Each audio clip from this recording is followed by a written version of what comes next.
Halo, selamat malam.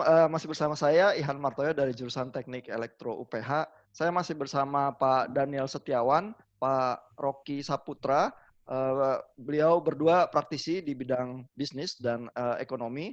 Dan saya masih bersama Pendeta Yohanes Budi, Dekan dari STT Reform Indonesia Kemang, Jakarta. Nah, kita masih bicara soal uang, iman, dan pandemi. Dan di dalam pergumulan orang-orang Kristen menghadapi pandemi dan kesulitan ekonomi yang menerpa semuanya, kita berharap pada gereja ya sebagai solusi dan bantalan sosial secara komunitas tubuh Kristus. Tetapi seringnya justru gereja yang menjadi problem ya. Nah, dari pengamatan kita, problem-problem seperti apa itu yang muncul ya? Pak Rocky, bagaimana Pak dari pengamatannya Pak? Oke, terima kasih Pak Ihan. Bagi saya memang sebagai umat Kristen tentu kita seringkali dan saya rasa tidak salah mengharapkan juga gereja itu menjadi bagian dari solusi, setidaknya bagi umatnya gitu ya, di dalam menghadapi masa-masa sulit ini. Ketika jemaat mungkin tidak bisa beli makanan, ketika jemaat kehilangan pekerjaan, karena banyak sekali juga teman-teman yang kehilangan pekerjaan secara mendadak gitu ya. Misalnya tour leader biasanya pergi ke Holy Land, nah, tiba-tiba benar-benar hilang, zero trip gitu kan. Wah, itu benar-benar mendadak. Ataupun pemilik restoran gitu kan. Tiba-tiba restoran ditutup, lockdown, apapun bahasanya itu tutup dan income is basically zero. Jadi bagi saya gereja itu harusnya dapat, walaupun bukan berarti semacam menjadi sinterklas, tetapi part of the solution buat rekan-rekan ini ya jemaat. Gitu. Tapi sayangnya mungkin seringkali malah yang terjadi itu kebalikannya gitu ya. Kadang kita mendengar misalnya ada gereja mungkin gitu ya tertentu berpikiran kalau penghasilan mereka berkurang itu karena iman dari jemaatnya melemah. Kok kenapa di zaman saat ini kok kenapa penghasilan gereja berkurang? Apakah karena ini kurang iman ataupun sebagainya? Jadi di sini mungkin menyebabkan jemaat yang harusnya mengharapkan penguatan gitu ya, malah menjadi luka gitu. Kenapa? Kenapa kok saya tidak ada perhatian, tetapi malah saya dianggap tidak setia pada gereja. Padahal selama ini berpuluh-puluh tahun mungkin dari engkong, dari mana saya ke gereja ini gitu ya. Perasaannya tuh kayaknya sedih juga gitu ya. Jadi saya rasa memang gereja juga harus lebih care gitu ya. Jadi menjadikan semua jemaat itu lebih senang, lebih apa ya, lebih terhibur mungkin ya, lebih kata yang tepat. Dan di sisi lain juga gereja bagi saya di dalam, terutama di dalam masa-masa sulit ini ya, di mana keuangan sulit itu gereja harus transparan bagi saya di dalam meminta, terutama di dalam meminta support dari jemaatnya gitu ya. Jadi kalau bagi saya transparansi mungkin di dalam bidang perusahaan itu mungkin hal yang biasa, tapi di gereja ini kayaknya tidak semudah seperti di perusahaan mungkin ya, tidak transparan gitu. Karena kadang-kadang semuanya dilandasi dengan kata-kata iman ataupun ini kata perintah dari Tuhan dan sebagainya. Jadi terutama misalnya kita ingin membangun misal suatu gereja mengalami kebakaran misalnya gitu ya atau kecelakaan sehingga perlu dana untuk renovasi. Tentunya terutama di dalam masa-masa sulit seperti ini, kalau menurut saya, setidaknya gereja tersebut tentu memahami sekali, harusnya memahami sekali keadaan bahwa keadaan keuangan jemaat itu tidak sekuat sebelumnya.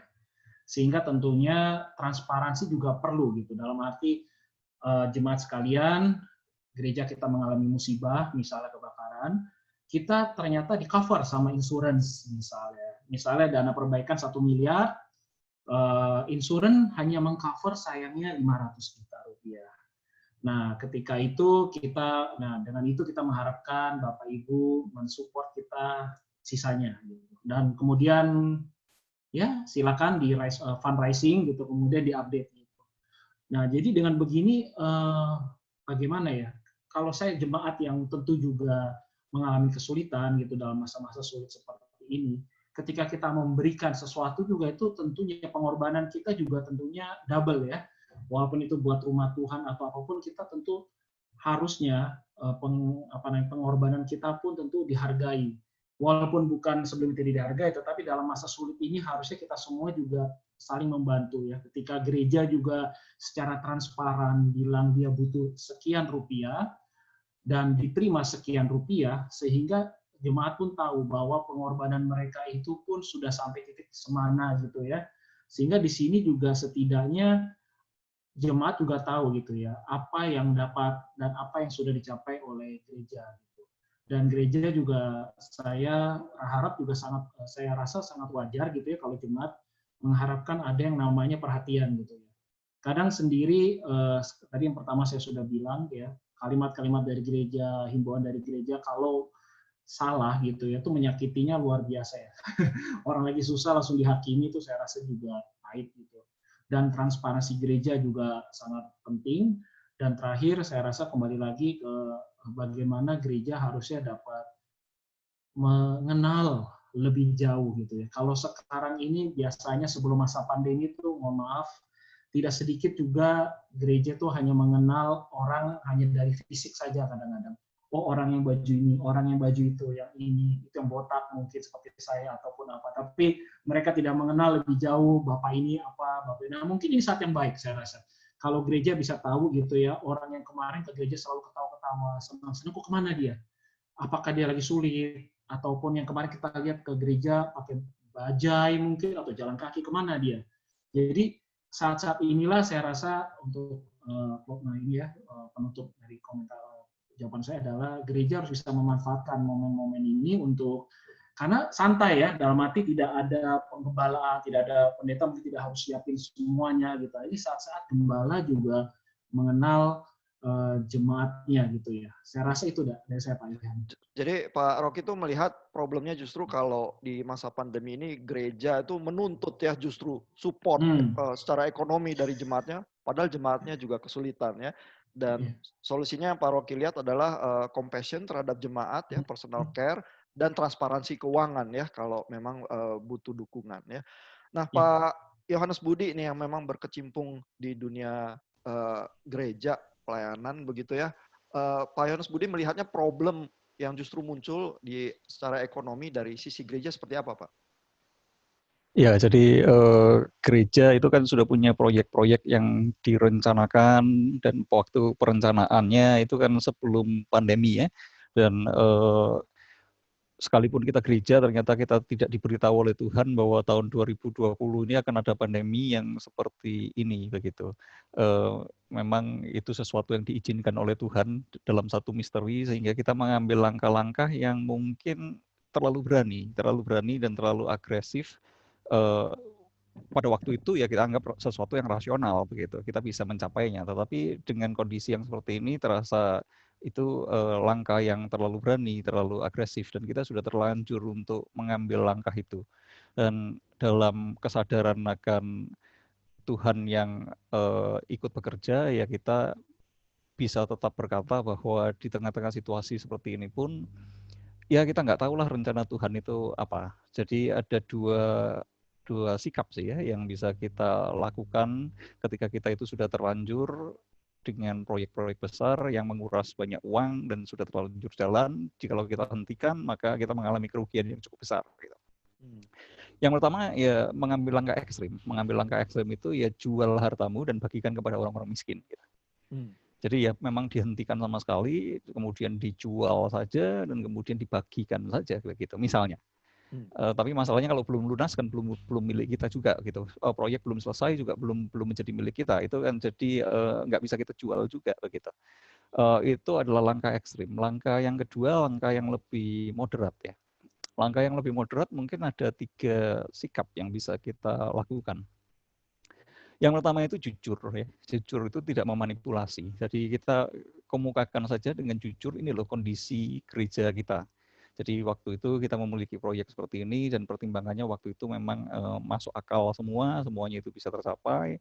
Tetapi ternyata kondisinya itu seperti ini dan kita nggak bisa mundur nih. Kalau kita mundur kita mengalami kerugian-kerugian yang seperti ini. Jadi mari kita bergumul bersama-sama begitu menghadapi situasi yang seperti ini. Yang sering yang kita itu perlu berhati-hati adalah kadang-kadang kita sebagai pemimpin itu kemudian bukan mengambil langkah jujur, tetapi memanipulasi. Nah, memanipulasi dengan rasa bersalah, memanipulasi dengan visi, padahal kita kadang itu kabur ya antara visi dan ambisi. Tapi ya kita jujur aja sebetulnya. Jujur aja ini yang sedang terjadi dan mari kita itu bersama-sama menggumulkan ini ya. Menggunakan spiritual abuse begitu ya. Dan sebagainya dan sebagainya. Yang masalah kejujuran ini juga terkait dengan masalah kehati-hatian. Hati-hati supaya kita jangan kemudian sama seperti gereja di masa abad pertengahan begitu ya, di tengah-tengah pandemi Black Death gitu, yang terjadi 1346-an ya. Dan pandemi itu kan diikuti dengan pandemi-pandemi yang lain ya, sampai kemudian pandemi itu mulai reda sekitar 1844 ya, jadi Black Death itu dimulai, kemudian ada juga smallpox itu juga terjadi, kemudian diikuti dengan influenza itu, Spanish flu dan sebagainya, sehingga gereja pada waktu itu amburadul secara finansial dan juga sistem feodalisme itu juga ambruk begitu ya, dan begitu banyak orang meninggal, begitu banyak orang yang masuk dalam satu situasi krisis yang berat, dan gereja sedang membangun Saint Peter kan waktu itu ya. Jadi di tengah-tengah situasi seperti itu akhirnya mau nggak mau ada sesuatu yang harus dijual deh gitu untuk mendanai mega proyek dari gereja itu. Dan gereja melakukan satu manipulasi, menjual surat indulgensia. Jadi ada motif ekonomi sebetulnya di balik reformasi itu. Jadi reformasi itu juga masalah keuangan, jadi ketidakpercayaan masyarakat luas, ya, ketidakpercayaan umat lagi terhadap gereja yang melakukan berbagai manipulasi untuk mega proyeknya. Ini yang kita perlu berhati-hati. Jadi kita perlu jujur, perlu berhati-hati dengan situasi-situasi yang seperti ini. Kalau enggak kita perlu memikirkan lagi apa yang kita akan jual sekarang gitu. Khotbah online, nggak bisa menarik uang miliaran dengan khotbah online, itu sulit. Lalu apa yang mau kita jual gitu? Di masa itu kita bisa menjual surat indulgensia, di masa ini lalu gereja mau memanipulasi apa lagi gitu. Itu yang kita perlu berhati-hati ya. Mungkin itu yang perlu kita sadari.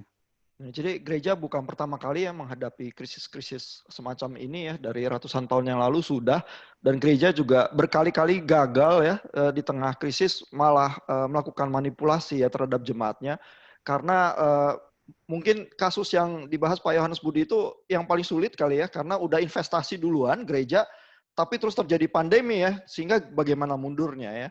Dan rumusnya tadi diusulkan adalah ya udah jujur aja begitu ya, dan jangan tergoda untuk manipulatif ya, karena nanti akan menghasilkan problem-problem turunannya begitu ya. Nah Pak Daniel, kalau Pak Daniel melihat gereja ya yang harusnya justru jadi solusi di tengah-tengah pandemi, tapi justru sering juga jadi masalah-masalah apa ya yang terbayang ya dari observasi Pak Daniel? Kebetulan sih saya beruntung ada di gereja yang tidak menyusahkan nih, jadi agak susah berkomen senada dengan yang lain gitu ya. Mereka kembali lagi menghidupi sesamanya sebisa mungkin. Lalu saat ini juga mereka lagi live present worship juga untuk ngumpulin dana gitu ya, walaupun bukan untuk mereka, tapi untuk hal-hal orang-orang lain di luar gereja kita yang saling membutuhkan gitu ya. Jadi kebetulan sangat beruntung sekali kondisinya mereka masih self-sufficient, itu yang pertama.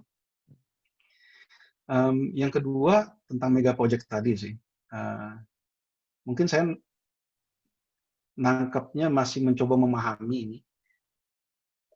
Kalau dijual rugi terus kenapa gitu ya?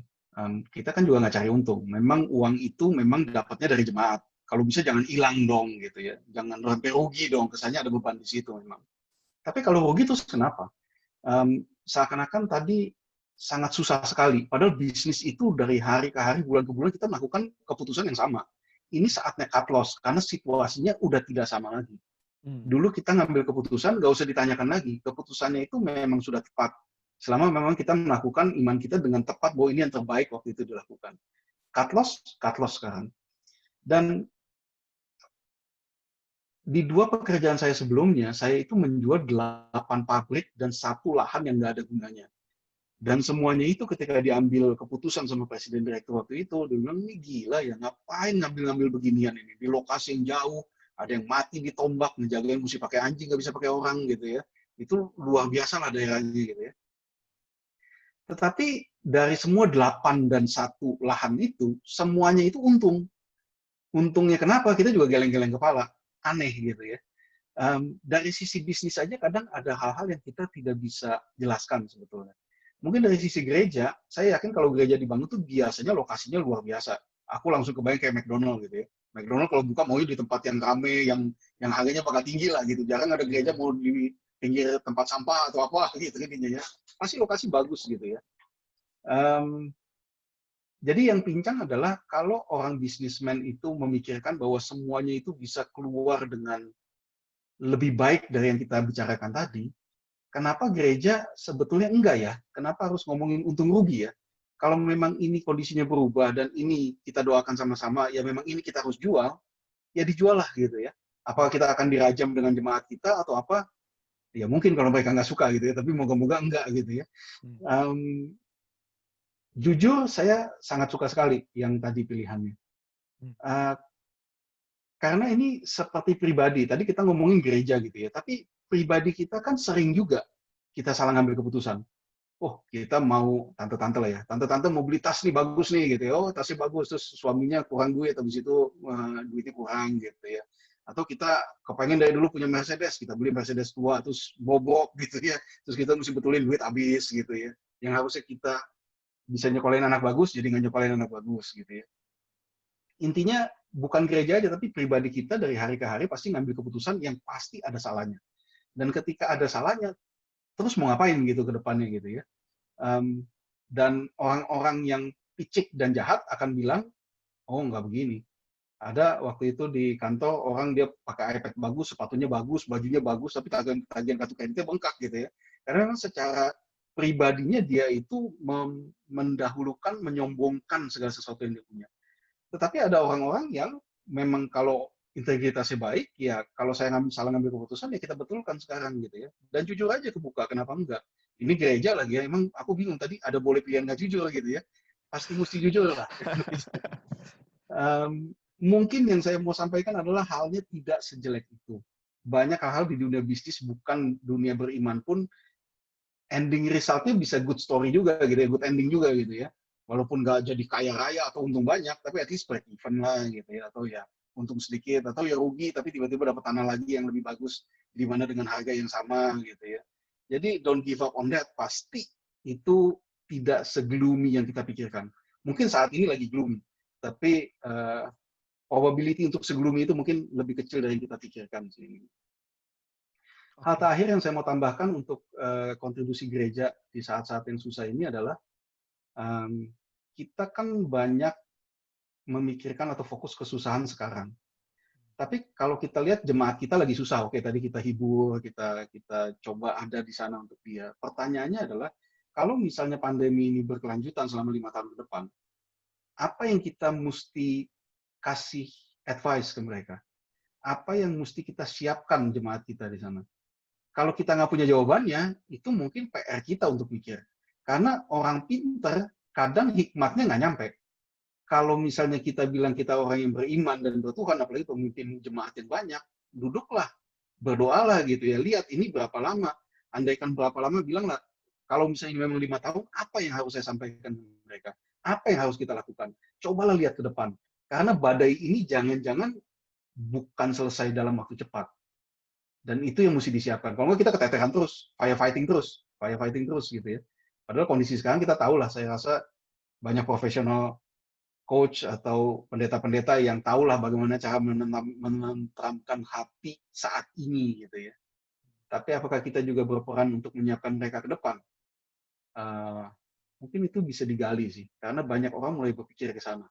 Dunia pekerjaan bakal berubah, apakah mereka perlu disiapkan untuk berubah gitu ya? Pakailah di jemaat-jemaatnya, siapa yang punya pengalaman ke sana, libatkan mereka gitu ya. Mungkin dapat jawaban untuk memang nge-push lebih cepat keluar dari masa-masa yang sangat-sangat konvensional ini, dari saat-saat yang lebih fokus pada digital dan lain-lainnya. Jadi sebenarnya jawabannya senada ya. Kejujuran itu mau nggak mau kalau kita ngaku beriman, ya itu kartu as kita begitu ya. Jadi gereja dan jadi orang Kristen jangan manipulatif. Kalau memang harus cut loss, harus jual ya. Kenapa harus ragu-ragu begitu ya?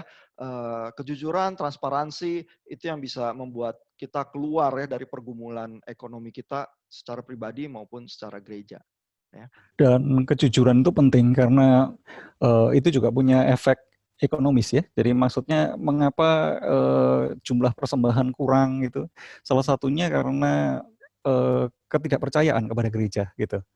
Jadi jemaat kadang berpikir gereja itu punya uang banyak kok, cuma pura-pura aja kurang uang gitu. Seperti yang Pak Rocky tadi kemukakan, dia punya asuransi kok, cuma pura-pura aja nggak punya asuransi. Tetapi dengan kejujuran, dengan ketulusan itu membangun satu kontak dan komunikasi yang baik, membangun kepercayaan. Dan ketika ada kepercayaan ya, jemaat tuh bisa memberi seperti janda yang miskin itu yang memberikan 2 peser yang dia miliki dan itu memberikan seluruh hidupnya gitu. Tapi kalau nggak percaya, mereka juga enggan itu untuk memberikan uang. Jadi kejujuran, ketulusan, bahwa memang mereka itu mengasihi jemaatnya begitu ya, dan memang sekarang ada dalam satu situasi yang sulit begitu. Mungkin Dan kalau, itu solusi yang baik. Iya, dan kalau memang kejujuran bisa ditanamkan ya, mulai dari pemimpin-pemimpin gereja dan jemaat itu yang memang berani berhadapan dengan jujur di dalam situasi pandemi ini, jangan-jangan kalau pandeminya lewat, gerejanya jadi gereja yang makin kuat ya, karena masing-masing pribadi itu udah teruji ya, harus jujur di tengah-tengah situasi ini. Oke, terima kasih Bapak-Bapak untuk usulan-usulannya sangat baik. Kita ketemu lagi di klip yang lain.